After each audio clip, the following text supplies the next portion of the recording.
Hello everyone, SquaredCircle Wrestling is back with another episode which includes no AEW third TV show without CM Punk, Chris Jericho tells AEW megastar to quit the business, Kevin Owens injured at WWE live event, William Regal breaks silence on his AEW departure, what's next for the Hardy Boyz in AEW, and much more. You can check the complete list with time chapters in the description box below. Before we start, make sure to subscribe to our channel for all the latest news. Our first news for today looks at no AEW third TV show without CM Punk. It is rumored that AEW will be having a brand new 2-hour show at AEW Collision on Saturday night. This will be in addition to already existing Dynamite and Rampage. It is also speculated that CM Punk will make his AEW return on this show, and that will be the main attraction of the show moving forward. According to Dave Meltzer of Wrestling Observer Newsletter, multiple people have said that Warner Bros. Discovery wanted Punk back as the star of the new Saturday show, although others have been told differently. We do know that he was extremely important in this deal, but whether the deal was incumbent on him, we've heard both ways. Meltzer also stated that bringing Punk back is a great business decision, even if he wasn't a part of the deal. The reality is from a business standpoint.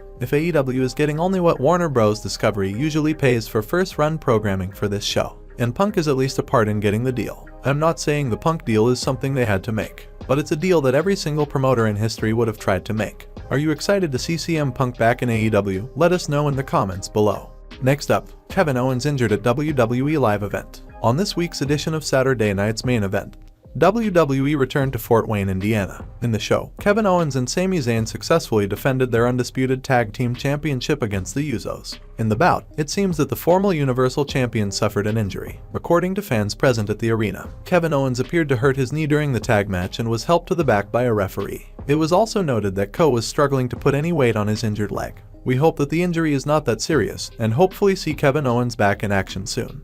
Next up, Zelina Vega speaks on her first Babyface run in WWE. Current WWE star and LWO member Zelina Vega spoke about having a Babyface run first time in her career alongside Rey Mysterio. She said, "I've never been a Babyface before on TV ever, like in my whole 14 years of doing this, so it's very cool, very different. And to add parts of Rey Mysterio into the match I had with Rey and Dom, that was really fun for me." Vega added, "I've always said that I'm never the cheer for me kind of person. Plus, you can't hate me when I'm on Rey Mysterio's side, and I know we've had our differences or whatever," a reference to her in Raw Day's feud with Rey, "but we're good now. He forgives very easily."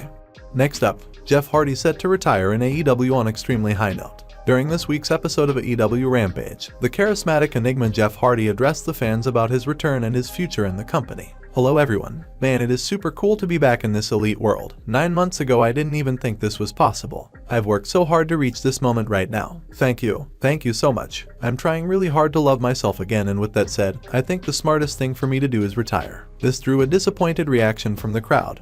But then Hardy said, "From screwing up, I'm here in AEW to end my career on an extremely high note instead of a depressing low. I love each and every one of you. We'll see, and time will tell. The future's waiting for us to prevail." Next up, Impact Knockouts champion Deonna Purrazzo says Mercedes Money is a dream match. In a recent interview with Fightful, Impact Knockouts champion Deonna Purrazzo speaks on having a dream match with Mercedes Money in a future Impact NJPW crossover event. She said, "Obviously, the first person everyone thinks about is Mercedes Money. That is a dream match of mine, for years now. If that is an opportunity, I would be remiss not to be like, yes, that's what I want. That's what I need. If Mayu wins, I've been in a match with Mayu. She beat me at Ring of Honor to challenge for the then Women of Honor Championship. There is some history there that could be really fun to revisit if Mayu ends up defeating Mercedes."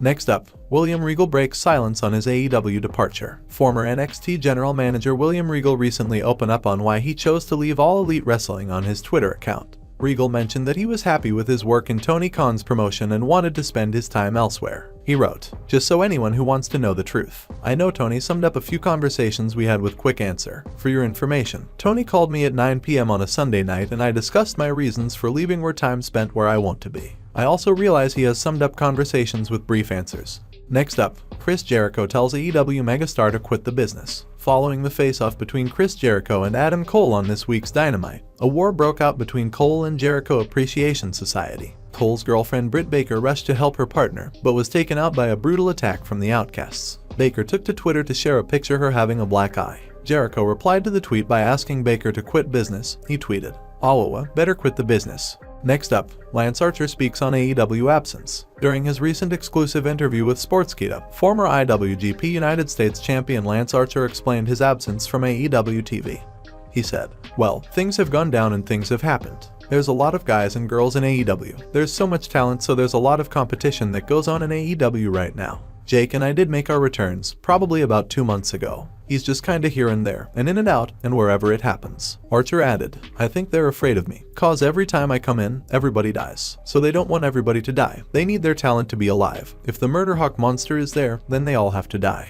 Next up, Vince McMahon's Montreal Screwjob decision was the correct call, says former Intercontinental Champion. Speaking about Vince McMahon's decision to screw Bret Hart at Survivor Series 1997. Former WWE superstar Jack Rougeau, also known as the Mountie, said, after everything that was given to Bret, all the opportunities, the titles, the exposure, Bret had to give the belt back in an honorable way. That was the only decision to do, and I think Vince did the absolute right thing to do. He worked it with Hebner. He worked it with Earl Hebner. He worked it with Shawn Michaels and said, hey, Bret doesn't want to do business. We have to do it in a different way. And I agree 100 miles an hour with what happened, because you have to give back the belt honorably after holding it and everything Vince did with him and gave him.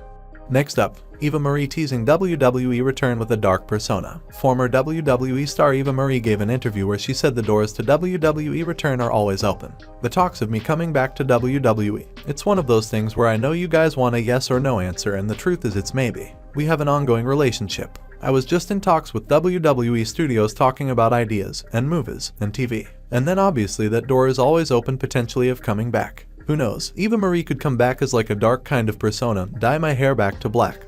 Come in, you never know. To give you a cut and dry answer, it's a maybe. I'll always definitely. I love WWE, and the fact that I'm in talks with them right now currently is amazing.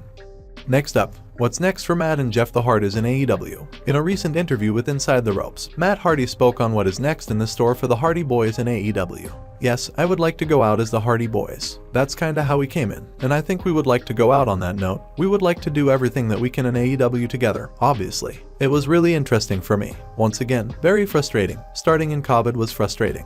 Once Jeff and I started to get our feet underneath us as the Hardy Boyz, things happened, which was very frustrating. I was just kind of lost at that time, so I kinda pitched a thing to reunite and reconcile with Private Party, and that's currently what we've been doing.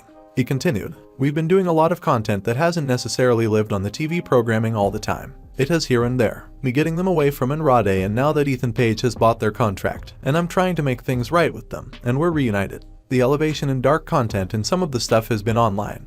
It's been really fun and really good. He added, I definitely want to have a great run here in AEW with Jeff, and that is my goal. Whenever that happens, it happens. But until then, I'm happy that I'm keeping my time busy and actually involved in a story on programming. The stuff that I'm doing with Private Party, once again, I feel like they're growing a lot, and they're gonna get a lot of good out of this too. That's been one of my biggest objectives since day one. I wanted to give back to younger talent and do everything that I can to help develop them and build them. I'm super proud of how these guys have come since I first met them.